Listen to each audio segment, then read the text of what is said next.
make it seem so easy to go ahead and love other people. And not that you can't love them, but sometimes it's easier to love a stranger than it is to love the family member who did you wrong. And the most ridiculous thing I've ever done was let a fool see all this. I've gotten in trouble for people. I've taken charges for people. I have done a lot of stuff when it comes for the name of love, but I call it just young and living. Young and stupid. What's up, guys? Welcome back to BSFR Podcast. It's your hostesses with the mostest, Airi, Angel, and Dana. And today we are talking about the price of love. When you give more than what you get. Thought-provoking topic today. I'm very interested and excited for this one. So I want to start by asking y'all, what's the most ridiculous thing that y'all have ever done for love? If y'all want me to go first, I can go first. Yeah, go ahead. I do want to go so bad. I do. We're going to be honest. The most ridiculous thing I've ever done was let a fool see all this. And when all this, I mean in my heart. I got too vulnerable. Folks was playing with my game. Okay, I'll give y'all another one if that wasn't good enough for you. For a friend, you know, I'll be very... when I love my friends, I love my friends. There's one friend I was in maybe middle school, 9th grade. It was this girl I was friends with, and I had bought her an iPhone because she didn't have an iPhone. Mind you, I'm in middle school, 9th grade. Didn't have a job. Don't know how I got the money, but cool. Bought her a whole iPhone. I remember that. So use a But trick. But I feel like, and it wasn't even like the physical. And y'all, and every time it comes up, it's a thing. We get it. You know, this friend wasn't y'all favorite, but whatever. But the thing was, it wasn't even like physical stuff that wasn't being given. It was just, I feel like the time, the effort in the relationship and the friendship was not being given, that it wasn't reciprocated, that I feel like I was more invested in the friendship of caring about this person, of being there for that person. I feel like that person wasn't reciprocating the same love for me. So yeah, but the iPhone was just like the dramatic example, but I feel like in that friendship, but I feel like that's kind of like a common theme in some of my friendships where it's like, or maybe I'm just overexerting myself. Like, you know, y'all know me. Do y'all think I overexert myself, or do y'all think my friends just suck?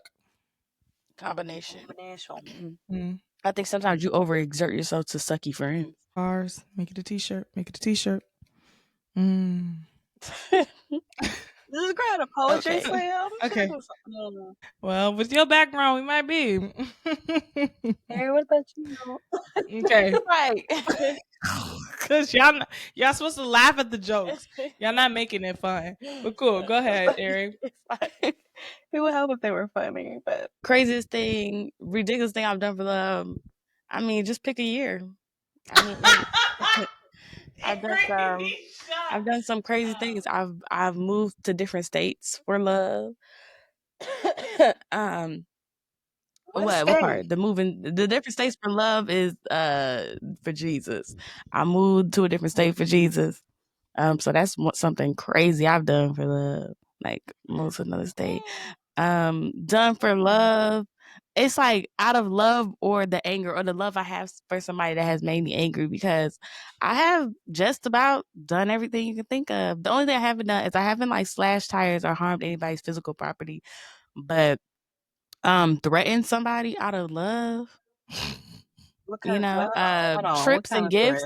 What's the threat? You want them? Or like, what's the threat? I'm one of them like open your eyes in the middle of the night and I'm looking at you like, you so lucky I didn't hurt you. This is scary. No, bro, please. Huh? Can you imagine waking up and somebody looking at you? You so lucky I didn't hurt you last night. Hold on. Just spontaneous, or like they did something? Oh, you gotta do something to get me to act the fool, you know? Or I could have just had like a flashback or something could have added up later that I'm like, not added up. Not your true detective. Wait a minute. I started watching TV shows for love, like people like. But when it comes down for crazy things I've done for love, I've paid for trips like on my own And like I've literally like handed my Everybody went, paid for like I paid for like trips like on my own just to like if I wanted to like see somebody or if I wanted just like to go somewhere and like if I let's say like we're together or something and I really want to go somewhere and have the money and you don't, like I feel like, you know, like I just like I'll pay for it, like things like that. I've got like given like gifts, like real thoughtful gifts. Like I'm talking about like got your face painted on a jean jacket type of like got some gifts type of vibes. And just like time and stuff, like for friends and stuff. I've gotten in trouble for people. I've taken charges for people. I have done a lot of stuff when it comes for the name of love, but I call it just young and living. Young and stupid. Me, everything made me who I am today.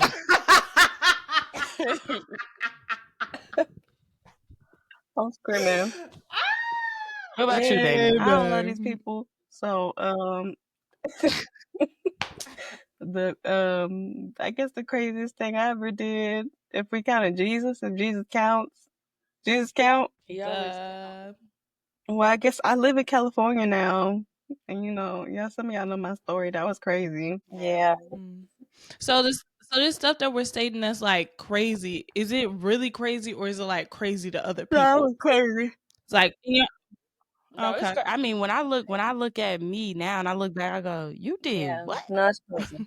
Like I really think about the time I took my card, my physical card, handed it to this young man to put in his wallet, so that way when it was time to pay, he could take it out of his wallet and pay, as if it didn't say Ariana Lynch on there. You know what I'm saying? And I sit there and I go, "Well, no, like you know, it's a partnership, it's a teamwork." But then it makes you just think about other stuff that's just like.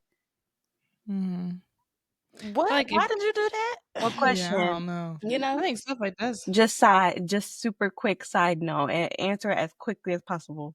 Has that formed your basis for financial stability in a relationship now? Come on, Dr. Dana. Yeah. I feel like for them and for me, I want to be financially stable because I never want to, because I being with somebody who don't have it, like it puts you in a tight spot, as well as like in that position, I was able to still do whatever I wanted. I just had to pay. It just didn't feel just very like, it just didn't make me feel good. The fact that like I still had to pay. And I know some people be like, but like, I think it comes down to the relationship too. Because there's some situations I pay for stuff and there's some situations where it's not like you don't want to pay, but it's like the person worth and deserve it. Like, you know what I'm saying? When I go with my sisters, I pay for everything. That's just who I am. Amen. You said like Kayla. You said you talking about Kayla. Dana, shut up, bro. I can't. Kayla and Julie, actually. You know what? Let me not front you. Nobody asked for the specifications of the sister. For a little while, you was carrying everybody. So shout out to you. Yeah. And yeah, then I went into retirement because you retired from tricking. The streets ain't for me. Go back to that. Ain't loyal. Yeah, I retired from tricking. I said I ain't never getting back into that. But now I realize that the biggest trick that I need to trick on is me, and she need it. I'm like, wait, what happened? I'm like, girl, you stopped working, you have retired. Well, where's the retirement funds? Well, your cost of living is not you having side. Girl, it costs a lot to work this fly. And this me chilling. This not even me really doing it all, y'all. This me. But yeah, so I think that has a big part to do with like the financial thing. I just want us to be good. Money costs. I mean, life costs. Look, money costs too. Life costs. Like I want us to be good. I want us to also enjoy life. So that means you have to do new things, try new things, go new places. You have to take risks. Like we can't be safe all the time. Now I like a white picket fence, live in the house for a long time, but that's not really like the situation how I grew up in. You know what I'm saying? Like, and that thing, I feel like that shaped all of us to make the choices that we make now of where we go, how long we go there, what we do, all of this stuff. You know what I'm saying? Yeah. So it's just one of the things that's just like Yeah. Let's have it together. So do you think that there's a limit to like how much you should extend yourself or how much you should love somebody? Like, do you think it's like a person by person basis or like, you know, treat everybody with as much love as you have, because I know we've always been preached to us is, basically give everything you have to every relationship, no matter what they Who do or said how it that? is. Who said that? That's kind of how we was taught I'm not taught. disagreeing. I meant to. I didn't mean it like that. Like you made it up. I'm like, She didn't want the I didn't name. mean it like that. I meant to like. It just said, started No, sweating. I'm just saying like that's it. It's still a video on TikTok anyway, but or a show rather. But I would say you're right. That was the way that we were kind of brought up. I also think it's kind of dumb. I think reality is not like that at all. Like the only person who has unconditional love is God. And Papalo said this not so long ago. He said, the moment you start having unconditional love for people, you become God. So what need of him do you have? And I said, ooh, ain't that? Because God is the only one who knows everything that we will ever do, not only what we've already done in the past and the present, but also in the future, to then love us wholeheartedly because he already knows everything. We don't know everything. We don't know what that person did in their past. We don't know what they're doing now, what they hid from us. We don't know what they're going to do in the future. That will be maybe it'll be so bad that we don't want to have any communication with them ever again. You know what I mean? Like, it'd be like that. But that's the reality of life. And so I don't think any human love is unconditional. Meaning, I don't think that there's any love that you can give yourself fully to without fully understanding what it is. It's like informed consent when you go to a hospital. Like if they do a procedure, they need to explain it to you. I don't think that's a reality for life. But I do think that there's a level of sacrifice that comes with every relationship. There's always going to be something that somebody will need, whether it be time, money, effort. There's always going to be something that you're giving in a relationship. I just don't believe that it'll always be every part of you. yeah, that's good. I think even just now, and something I've been thinking about recently, of even giving grace to other people and realizing like, oh yeah, I'm thankful, and I have a lot of people. I mean, as my sisters and a few other people who show me grace and show me love in a way that I sometimes feel like I don't deserve. And honestly, I mean, sometimes I don't deserve it, but I mean, yeah, I still get it and receive it, and God be showing His love through y'all, through be showing His love through my family. So, thank you, Pookies. But I think I've realized that I have a problem of extending that same love to other people. I think when somebody, because I think I put people on a pedestal, and I'll go, "Oh, you've been so great," ha ha ha, and then the second they do something, it's like, oh, it's kind of like, oh yeah, let me leave you alone. And not even like something that's like, okay, that's wow. You know what I'm saying? It's small stuff like, I may have gotten my feelings, you hurt my feelings, and I'm like, you know what I'm saying? So I think I'm learning, I'm learning to have that balance. I'm learning to be able to give grace and be able to love people while also still remain getting that wisdom and learning like, okay, sometimes keep you cute. Sometimes this is when you need to give it. So yeah, I think that's what I be going through with that. But yeah, I be learning. If I'm being honest with y'all, let me just be real. Sometimes this stuff really just be unnecessary. Like, not unnecessary. Like, when it comes down to treating people, I feel like everybody just needs to go to sleep, wake up, and just be better. How so? Like nicer, kinder, understanding, and not so them. How does this make me feel? What about me? And what about me? And it's like, oh my gosh, like, girl, like, people have life going on. It's not always about you. You know what I'm saying? But then also too, what's wrong with people thinking about themselves? I think we get to a point where people make you feel like it's so wrong to think about yourself, love yourself, and things like that, or they make it seem so easy to go ahead and love other people. And not that you can't love them, but sometimes it's easier to love a stranger than it is to love the family member who did you wrong. You know what I'm saying? Because it's a fresh slate. You know what I'm saying? This person didn't do what you did with the information and the time and the access that you had. And this person over here don't know me from a can of paint, but also too, sometimes these strangers come in and they do more. They do exceedingly and abundantly than the people that be around you. And I feel like God shows us in so many different ways love. I know for myself, the way that God does stuff with me is that he doesn't make me read a book. He puts me in the field. I just was telling Angel this yesterday. He puts me in the field. He said, you want to learn how to shoot? Okay, here you go. Day after you, here's the gun, run. And he want me to go. So I'm Like you running, in a trying to figure out Tubi how to put the, movie. you know. And some people he wants them to, they just get it. They'll get the lesson. They'll convict. They're like, bah, boom, boom. Everybody's different, But I feel like when you're going through all of these things in the love, you'll get different tests and different ways of how you get taught the lesson on what love looks like. How can this person love me? And these things also go back to our self-love, our self-worth, our self-value. Because if you think that you're not worthy of the love, when someone's trying to give it to you, you'll keep doubting it and questioning it like, well, am I? Deep. I'm trying to tell you. Maya Angelou, read her books. When you ever read Maya Angelou? Sunshine on a Rainy Day? The poem? If that's a book, I wouldn't even know. So Exactly. Like, what? Like, Maya Angelou. All right. Okay, so with that being said, how do we set like boundaries with these things? Like, so how do you gauge how much you should love somebody?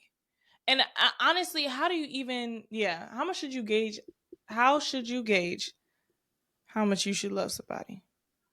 Wouldn't this be one of those things of like being yourself? Like, do what you're comfortable doing. Do what you would like. Do what you feel like is the right thing to do. Like, you know what I'm saying? And then I feel like based off of people's reaction and response, and also too your intention on why you did it. Did you want an applause or did you just want to help her bring in her groceries? You know what I'm saying? Or like, did you want to spend time with her or did you want to spend time with her because you need her to take you somewhere tomorrow? You know what I'm saying? Like, I think it just comes down to the intentions of why we do things. And then when you're loving somebody, and then if somebody does something, I think the best way is to go like this. And then when somebody do something, I can't hear you. I think the best thing to do is to go like this, like open up. And then as things happen, you can, you're going to naturally try to close up, but at least you're not versus starting off closed and then trying to open is a lot harder. And set boundaries. And people are going to be upset. If you've been doing something a certain way for so long, they're going to be mad that you're stopping, if it's in the best interest of you. But if you're going through a phase right now where you're skateboarding, skateboard. And I say that in the instance of love. If you're doing something that changes and that person keeps trying to tell you like, well, that's not what you used to do. And it's like, oh my gosh, I want to wear short hair now. Let me, if I decide to go back long, I will. If I decide to go back into the person who would just let everybody come over to my house, I will. But I think it's just like a trial and error, a day by day. And also to just like boundaries, understanding love, understanding what type of love you want to give, and healing. Dana, what are your thoughts? I think real lovers love. Love. You know what I mean? Like, I think people who want to love, they will, and who are open to love will receive love. I think based off of how you are, if you're closed off and you're scared to love, or you want to give, you're like, I feel like the question is kind of dangerous in and of itself because of the position it puts you in.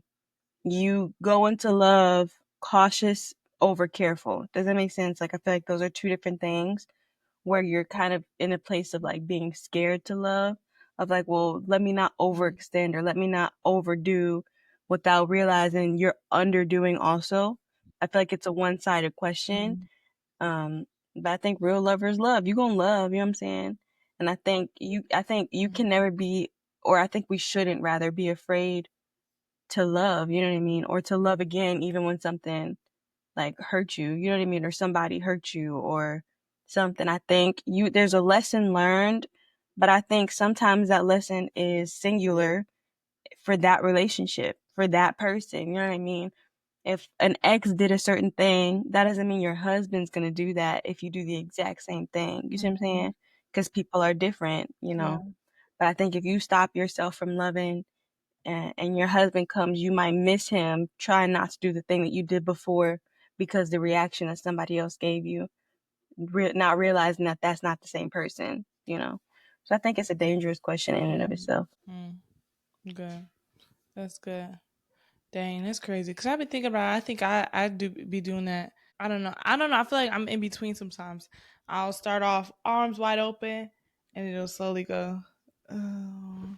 And then sometimes I start off like this and then I'll go like kind of like you opening and closing the window like I need some I air. think I think you have to think about love in terms of finances, right? If we're using this example of this arms open type of thing, if you start off like this in terms of finances in a business and you go, I only got $100 to start this business, honey, you off to a bad start already because you haven't accounted for products, you haven't accounted for shipping requirements, you haven't accounted for advertising. Most importantly, you see what I'm saying? Like, you start off closed with the books closed, you're not doing enough. But then you go here and everything's open. You buying everything in the store, you know what I'm saying? The highest quality, this and that and this, and you know what I mean? Like, which is cute an idea, but bad for business because we're not being careful. You know what I mean? So you kind of have to be in that middle place of like, I'm open, but I also have those boundaries. You know what I mean? In terms of finances, like you can't overextend, but you also can't underextend. It's like that middle ground, like Goldilocks. You know what I'm saying? What you got in that middle bed. But what that makes me think, and I know we got to close in a little bit. So how do you start to set those boundaries for yourself in love, but then also for other people loving you? Cross them. What? Cross them. The way I've been making mine is like sometimes I can watch other people and like make lists like oh, I wouldn't want that to happen, or like, you know, a situation. But sometimes what's been happening for me is that people been crossing them and I didn't realize I didn't have a boundary there, so then I needed to place one. So that's when I realized that a boundary needs to go there. So I guess I would also like to know what would be a healthier way. Hey man, because it sounds like you also need to hear the answer to the question. Counterproductive. So the question is, how do we set healthy boundaries? So the question is, how do we set healthy boundaries? I mean, it's not, that wasn't a terrible answer. It just wasn't a good one. You know what I mean? Like, let people, because people crossing the boundary that you didn't know you had, it, you know, like it opens your eyes to the fact that you need a boundary. But then how do you set that boundary? Like, how do you enforce it? Well, I'm saying for the people that a boundary may have been like, go through your childhood, think of everything, and think of stuff that's like, I did not like that. I did not like that. I like this. I would prefer this. I would like this. Go down to things that like things that happened that made you just you like, you know, like a boundary of just like a like a boundary would be what? Okay. Because I heard you and I hear where you're coming from, and it makes sense. Yeah. It also doesn't make sense because if you go through your life, you are being counterproductive. Because if you go through your life, hold on, because hear it, and then you'll be like, oh, okay, I see. Because if you go through your life and you look at something and you go, well, I didn't like that, right? Not necessarily, and I know you meant it more loadedly than you said it, but even still, sometimes we set boundaries off of things that we simply don't like or that are uncomfortable for us, even though it helps us to grow. Do you see what I'm saying? Yeah, because I don't like accountability. That's my point exactly. So if you have somebody and you go and they're super communicative, you know what I mean? Like that's their thing. You know what I'm saying? Like they want to talk about everything. They want to talk about, but they're also accountable for themselves. You know what I mean? But that's how they love. Yeah. And you go, I don't like when people do that. That's a boundary you will set, but it's not a healthy boundary. You see what I'm saying? Based off of you going through your past Rolodex and being like, I don't like they do that. So then you start avoiding people. You're not answering the phone. Okay, so yeah, because that's currently my issue. Because I'm like, sneezing in the car is crazy. What? I'm screaming, holding it till we pull over. Holding it till we get out the vehicle. Nah. Smacking in my ear. No. Oh no, boundaries crossed, because you know I don't like that. And I think as we're thinking about it, I feel like we should set boundaries partially based on like who we want to be and where we want to be, if that makes sense. So like, for example, and I'm talking about with like bigger stuff, not like small stuff with, you know, don't reach over my food. You know what I'm saying? Like that's other stuff. Yeah, that's a decent boundary, you know. But like boundary, let's go with the accountability thing. We know this is not a healthy boundary, that you don't answer the phone or you dodge people because you don't want to be held accountable. Are you talking to me? I mean, you should feel added. You should, but I don't think she was. It feels very specific. That's why I had to ask. It was an example. It's not. One thing a hit dog gonna do is holler. I just want to point that out. Girl, I ain't holler, I hoot it. But as Dana was saying, like, it's to help you grow. So if you're setting boundaries for things like let's say, for example, my cousin Ronnie, he come over to my house all the time, and I'm like, no, I'm trying to work. I got a family, I got a husband, I got a clean cook, and you're kind of in the way. I'm setting a boundary where I want my household to be a house of peace, and Ronnie doesn't bring peace. So I'm setting a boundary where, Ronnie, you can only come over once a week, or you can't come over at all. So I feel like you gotta call I feel like that like, you better call, like, stuff like that. I feel like those are the type of boundaries where what result you want, and if somebody's getting in the way of that result and there needs to be a boundary set, you set that boundary. Yeah, You know? I know. I recently had to set the open boundary I could share would be the boundary I set with me and mom, which is after 3 days, if you don't hear from me, then you can panic. But after 3 hours, 3 minutes, 3 seconds is insane. You don't need to talk to me I promise you I'm okay. Like, you don't need to talk to me every second of the day. Or like, if you call, the person has to answer. I think it's just like a boundary thing. Because what if I'm doing something, but like I stop to do that thing to answer the phone, and you're like, wait, did you see that new episode of Harlem? Or like, wait, I just want to tell you some good news. My doctor called. I'm healthy. You like, oh my gosh, great. You couldn't have texted that, you know what I'm saying? And then it's like, it just be like, y'all know how she is. But that's something that we recently said. And I said, hey, amen. Come on, wrap it up. Amen. But I'm working on it. Can everybody give me a second? Let's talk about this for a second. I'm literally working on it. I am literally. Yeah, but you were able to receive it before. What's different now? The reason you're not able to receive it, like, is Receive there what? The texts and calls? The accountability. When was I receiving accountability? You weren't fully receiving, but you were receiving it at some point. And that's good. But here's my thing. Don't nobody be calling you to yell at you. You know what I'm saying? Sometimes we just want to talk to you. Sometimes we call to talk to you. Okay, well, I apologize. I'm sorry. If I'm being honest, I'll accept the apology when it changes. I've been having a hard time. I've been having a hard time balancing a lot of things in my life, new, old, medium, as well as my own personal thoughts and like ambitions and things like that. That I'm just like, oh, what am I doing? I feel like I'm in this place right now where I'm at breakthrough or breakdown. Like, I'm right in the middle where it's like make a right or make a left. And I'm like, of course I want to make, breakthrough, but I just feel like a lot of stuff is happening at once. And it's just like, okay, stay cool. And all I want to do is abort mission. Like, I just want to run and go, and then I want to start over again. But I know I can't just start over again, because I'm like, when do I wake up with $50,000?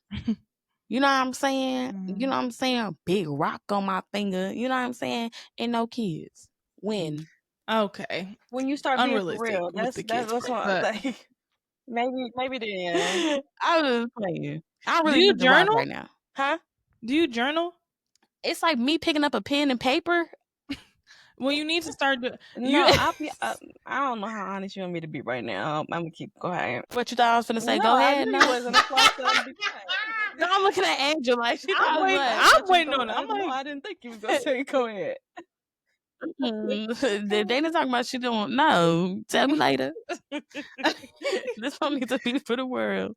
But I'm trying. I could try harder and better, but I just like it's a lot of stuff that be going on that I don't be sharing. So it'd be looking like I'm just being neglectful.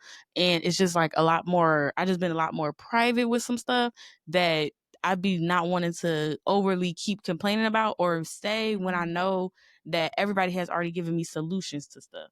So I don't be wanting to come and say the same thing. So then I just kind of like isolate, bury myself, and just kind of like, I don't want to talk right now, because then I'll be like, oh, let me ask about them, and then we'll say one thing, and next thing you know, I'm yabbing, or I'm not focusing, because then the person says something, I'm like, yeah, but I'm listening. I'm not even doing nothing. I'm listening. I don't know what's going on, but let me stop before people watch this and try to monitor me and speak on my life. But I think I do the same thing, and I think the problem both of us be having is we yab and then don't really change the thing after, and we be trying to change every single thing at one time, but it's like, girl, pick one and do it. Pick one and move forward with it. I'll say this, and then we can close out. I think that the issue, y'all used to be like Jesus in Matthew 17 when he went up that mountain to save his marriage. I'm going up this mountain. To save his marriage. And going to Literally, sleep. to save his marriage, be in the church. Amen. Hallelujah. Being you and me. Amen. Glory. But when he went up there, he didn't go up there to change his situation, right? And I feel like sometimes we focus on the outward a lot without realizing that what Jesus did was be transfigured himself. Like his physical appearance even changed. But it was him that changed, not the situation. Does that make sense? He still got on the cross and died. He still had to carry it up whatever mountain it was. Oh Jesus, forgive me. Calvary, thank you. He still had to carry it up there. He still needed that Ethiopian man, Simon, whatever his name was, to help him carry it for a minute. He still had to get up there with the two people on the side. He still, you know what I mean? But it never changed. It never the situation never changed. It was him who was changed. And I feel like sometimes we focus too much on the outward. You see what I'm saying? But then also Jesus himself, to the point of like when he went up the mountain, he didn't go up by himself. One, that's a big thing. He did not go up by himself. He didn't go up with all his disciples and all his apostles, but he did go up there. You know what I'm saying? Yes, thank you. That's where I'm getting to. He went up there with Peter and John, I believe, I think it was 3 of them that he went up with. And then when he was up there, he met Elijah and Moses. 2 men had already been gone. So these are people who have past experience on him, who can add unto him. Do you see what I'm saying? Who are able to deposit something into the Lord Jesus that helped him truly become. Do you see what I'm saying? That helped him become transfigured. Yeah. So my point is, there is no mountain that you should be trekking up alone. You see what I'm saying? Ever, at any point. But at what point do you be like, oh, I understand, God, that you're not giving me an opportunity to change the situation, because that's not how he works. He don't do that. You know what I'm saying? He don't really do that. But he will give you the opportunity to change in that situation. Do you see what I'm saying? If you look at him historically, you was gonna go through it, honey. You was going through the fire. I'm gonna be with you, but you was going through the fire. And when you come out, guess what? Yeah. You look better. No, you don't smell like no smoke. You see what I'm saying? Like, but you're gonna go through it. The thing is, how are you gonna go through it, and are you gonna let him go through it with you, or are you gonna be what's the word? Solitary, isolated. That's up to you. That's good. And how long you take also is up to you. That's up to you. So I just want to point that out. You do better, you know. You have to set boundaries with yourself. You know what I'm saying? In terms of like how emotional you allow yourself to be, because I'll tell you the truth, emotions will derail you like nothing else. The Bible talks about how the heart is deceitful above all else. Guard it because of how deceitful it is. Your heart, meaning your soul in that context, because it's so dangerous. But guess what else is a part of your soul? Emotions. You see what I'm saying? How emotional you allow yourself to be will be the thing that either will build you or destroy you if you don't have control over them. You see what I'm saying? Feeling like you're lonely, feeling like you're lost, because it's a feeling is a very dangerous thing, a very dangerous place to be. Feel like you don't have direction, even though you had a plan. You see what I'm saying? Like, because at what point did you lose the plan? You see what I'm saying? When you wrote it down, when you typed it out, at what point did you lose the plan? It's your feelings telling you that you're lost. You see what I'm saying?